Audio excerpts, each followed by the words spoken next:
اور رات کے اندھیرے میں آپ اگلوں کے پاؤں پڑ جائیں. یہ نہیں ہو سکتا. آپ کے دور میں مسٹر ایکس اور مسٹر وائی کی جگہ خلائی مخلوق اور محکمہ زراعت کے نام لیے جاتے تھے اور آپ نے بھی یہاں کھڑے ہو کے کہا تھا کہ آپ کے لوگوں کو ٹیلی فون کالیں آ رہی ہیں اور دھمکیاں آ رہی ہیں. تو اب جو عمران خان صاحب نے یہ الزام لگایا ٹیلی فون کالوں کا, تو آپ کی حکومت کیا ان ٹیلی فون کالوں کے حوالے سے کوئی تحقیقات کروانا چاہے گی؟ بھئی ہم نے تو ثبوت دیے, نام بھی لیے, ثبوت بھی دیے, اور کالز اب یہ جو بات کر رہے ہیں, مجھے تو اللہ تعالیٰ کی قدرت پہ کبھی بہت وہ بھی ہوتا ہے, انسان کو خیال تو آتا ہے کہ کل جو کالز کروا رہا تھا, کل جو یہ ساری اکھاڑ پچھاڑ کرا رہا تھا, آج اللہ تعالیٰ کی شان ہے کہ وہ آج کہہ رہے میرے ممبرز کو کالز آ رہی ہیں اور یہ کالز کو منع کر دو. اور جب تم لوگوں کو کالز کراتے تھے تب ہمیں تو آتی تھی کالز, ہمیں تو دھمکیاں بھی آتی تھی, لیکن ہم نے فیس کیا. 2 مہینے بعد ہمارا انقلاب فوت نہیں ہو گیا. اب ان کالوں کی تردید کر رہی ہیں آپ کی حکومت ہے؟ بھائی میں تو یہ بالکل ہے تو ثبوت لے آؤ سامنے. یہ XYZ کیا ہوتا ہے, ABC پڑھنی شروع کر دے تو ہے تو ثبوت لے آؤ نا. بتائیے گا کہ پنجاب میں کہا جا رہا ہے کہ تحریک عدم اعتماد کی تیاری آپ لا رہی ہے, اس کی تیاری کیسی ہے؟ دوسری بات یہ کہ آپ کو یہاں پر انتہائی شان طریقے سے پروٹوکول دیا جا رہا ہوتا ہے, اس کی بنیادی وجوہات کیا ہے؟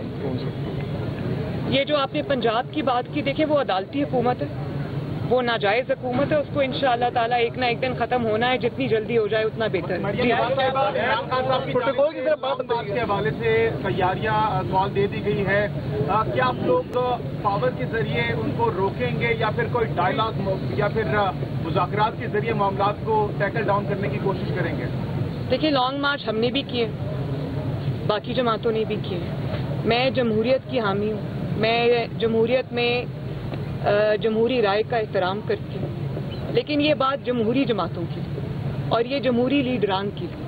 جو انسان جتھے لے کر آ جائے اور کبھی وہ کہے کہ پرائم منسٹر کو گردن سے نکالو, مار مار کے پولیس والوں کی ہڈیاں توڑ دیں, اور پھر جنرل راحیل شریف سے ملاقات کرنے رات کے اندھیرے میں ہنستا ہنستا نکل جائے, اور اس کے بعد وہ جب کہے کہ میں الیکشن کی ڈیٹ لینے آ رہا ہوں تو پورے اسلام آباد کو نظر آتش کر دیں اور جو املاک ہیں ان کو نظر آتش کر دے اور جتھے لے کر حملہ آور ہو کہ میری بات اگر نہیں مانی تو میں آگ لگا دوں گا. میں اس کو نہ جمہوری جماعت سمجھتی ہوں, نہ جمہوری رویہ سمجھتی ہوں, نہ جمہوری لیڈر سمجھتی ہوں. ان کو لانگ مارچ کی ضرورت تھی, کچھ تھی, تو اس کے ایک طریقے ہوتے ہیں. آپ دھمکانے کے لیے یہ نہیں کر سکتے. اور پھر وہ سارا جو نیریٹو دیا تھا انہوں نے کہ میرے خلاف سازش ہو گئی, مجھے امریکہ نے میرے خلاف سازش کر دی, بین الاقوامی سازش کر دی. آج انہی لوگوں کو بلا کے ان سے مل رہے ہیں, ان کو پیسے دے رہے ہیں کہ میرے دوبارہ سے تعلقات جو ہے وہ بحال کراؤ. تو کدھر گئی وہ سازش جس کے نتیجے میں ہم نے یہ انقلاب دیکھا تھا, غلامی کی زنجیروں سے آزادی, انقلاب لے کے آ رہا ہوں.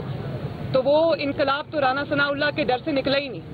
ایک سیکنڈ اور اس کے بعد اب آپ دیکھیں وہ چلتا ہوا وہاں سے کہ میرے خلاف خط آ گیا, سازش ہو گئی, امریکہ نے سازش کر دی, امپورٹڈ حکومت آ گئی, یہ ہو گیا. اور اب کیا بات ہے, اب آرمی چیف کی اپوائنٹمنٹ پہ آ کے ساری بات رک گئی کہ میرے پسند کا چیف اپوائنٹ کرو گے تو ٹھیک ہے, نہیں تو میں پورے انسٹیٹیوشن کو جو ہے وہ ملائن کر دوں گا, ان کے چہرے سیاہ کر دوں گا.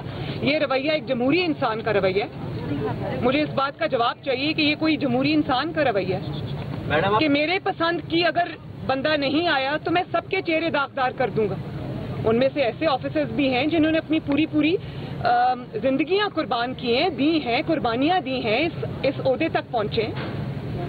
عمران خان کی بات یہ, اور یہ جو کہ نواز شریف کو نہیں اپوائنٹ کرنا چاہیے, زرداری کو اپوائنٹ نہیں کرنا چاہیے, چور کیونکہ وہ ان کی چوری کو پروٹیکٹ کرتے ہیں. تو بات یہ ہے کہ اپنی بھی عمران خان صاحب کی چوری, وہ جو ہیروں کا ہار تھا وہ پکڑی گئی تھی, تو اصل میں یہ اپنی چوریوں کو چھپانا چاہتے ہیں, بات اور کچھ نہیں. وہ یاد ہے نا ہیروں کا ہار جو چوری ہوا تھا, یہ سب جو ہے نا یہ سب یہ ڈرامہ ہے اور یہ پوری دنیا جانتی ہے. بھائی عمران خان اور جنرل باجوہ کی ملاقات ہونی چاہیے تھی.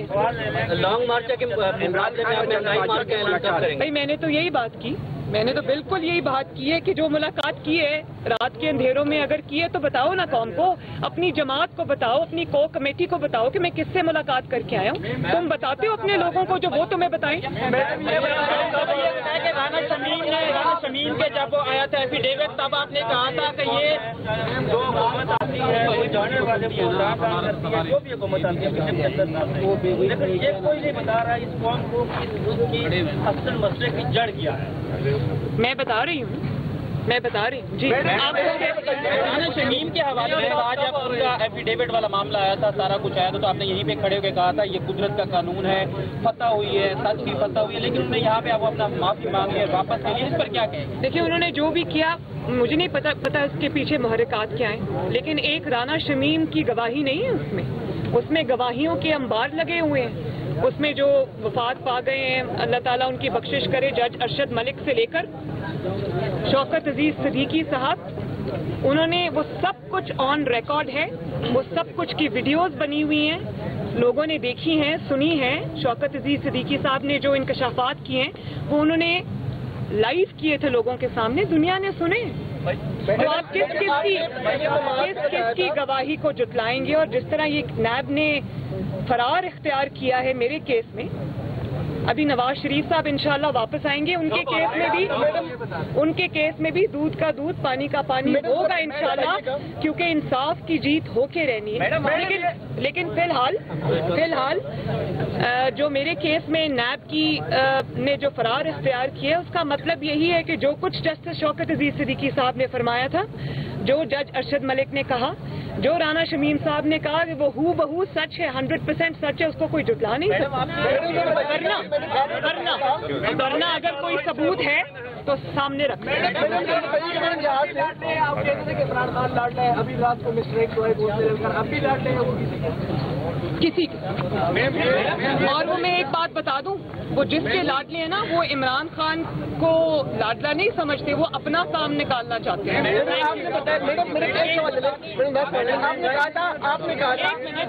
ان کا سوال لینے تھے. آپ نے مہنگائی مار کے اوپر بتانا تھا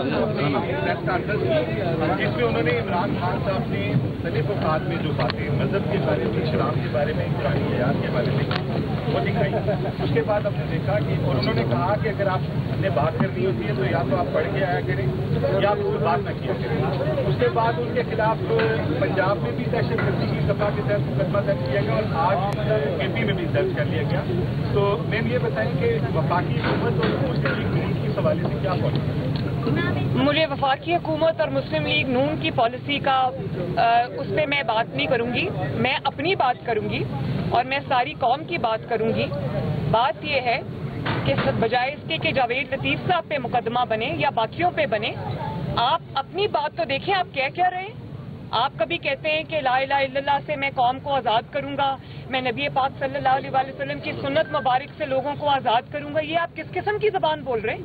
کبھی آپ کہتے ہیں کہ 1,40,000 پیغمبر آئے ہیں دنیا میں, کبھی آپ لا الہ الا اللہ کا مطلب اپنی سیاسی جدوجہد میں نکال لیتے ہیں, کبھی آپ یہ کہتے ہیں کہ نبی پاک صلی اللہ علیہ وسلم کو جس طرح اللہ تعالیٰ نے اپنا پیغام دینے کے لیے نبوت دی تھی, اسی طرح میرے ذمہ داری. آپ کیا باتیں کرتے ہیں؟ یہ آپ کیا آل فال بکرے, آپ کو اندازہ بھی ہے یا آپ کی مینٹل کنڈیشن اتنی خراب ہو گئی ہے کہ آپ کو یہ پتہ نہیں ہے؟ اور اگر سلپ آف ٹنگ بھی ہے تو پھر بھی آپ کو شرم آنی چاہیے. ایک انسان جو عوام سے خطاب کر رہا ہے, عوام کے ذہنوں میں اپنی بات ڈال رہا ہے, اس کو 10 دفعہ ریہرس کر کے, خاص طور پر جب مذہب کا معاملہ آئے تو 10 دفعہ سوچ کے ایک بات کہنی چاہیے. پھر آپ سلپ آف ٹنگ کہہ کے بھاگ نہیں سکتے.